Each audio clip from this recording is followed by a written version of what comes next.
Pandian store சீரியலில் அடுத்து வர எபிசோடில் தங்கமயிலோட அப்பா பாக்கியத்துக்கிட்ட போயிட்டு என்னதான் இருந்தாலையும் மயில் நம்மளுடைய பொண்ணு அவள் ஏற்கனவே ரொம்பவே கஷ்டத்தில் இருக்கா, குழந்தை இருக்குன்னு சொல்லி நம்ம எல்லாரும் சந்தோஷப்பட்டு கடைசி நிமிஷத்தில் அது இல்லாமல் போயிடுச்சு. அதுக்கு முன்னாடி தான் மாப்பிள்ளை ஏற்கனவே மயிலை பற்றின அந்த படிப்பு விஷயம் தெரிஞ்சு கோவப்பட்டு வீட்டில் கொண்டு வந்து விட்டுட்டு போனார். ஆனால் குழந்தை இருக்குதுன்னு தெரிஞ்ச உடனே எல்லாரும் ரொம்பவே சந்தோஷமாக மயிலை ஏற்றுக்கிட்டாங்க.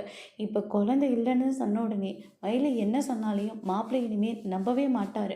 ஆனால் கடைசியில் நீயும் இப்படி மயிலை விரட்டி அடிக்கிற, இதெல்லாம் நல்லவா இருக்குது அப்படின்ற மாதிரி சொல்லிடுறாங்க. அதுக்காக என் மயிலை கூட்டிகிட்டு வந்து இங்கேயே வச்சுக்கலாம். சரி, நீ சொல்கிற மாதிரி எல்லாத்தையும் பண்ணாக்க சுடரோட வாழ்க்கையை பற்றி நீ என்ன யோசிச்சு வச்சுருக்க? அவளுக்கு என்ன 50 சவரன் நகை பண்ணி வச்சுருக்கியா? இல்லை நம்ம எல்லாத்தையும் கோடீஸ்வரர் வீட்டில் இருக்கோமா? ஒன்று அடுத்த வேளை சாப்பாட்டுக்கே வழி இல்லை, இப்போ மயிலை கொண்டு வந்து இங்கே வச்சுக்கிட்டா யார் அவளை பார்த்துப்பாங்க அப்படின்ற மாதிரியெல்லாம் பாக்கியம் வந்து சொல்லிடுறாங்க. என்னதான் பண்ணாலே பாக்கியம் பண்ணது தப்பு, மயிலை பார்த்து பேசிட்டு வருவோன்னு சொல்லிட்டு போகிறாங்க. அங்கே சரவணன் இருக்காரு. சரவணன் கிட்ட பேசலான்னு சொல்லிட்டு போகிறாங்க. உங்கள் கூட பேச எனக்கு துளி கூட விருப்பம் இல்லை. நல்ல மான ரோஷம் இருக்கிறவராக இருந்தால் இனிமேல் இந்த வீட்டு பக்கமே நீங்கள் வரக்கூடாது.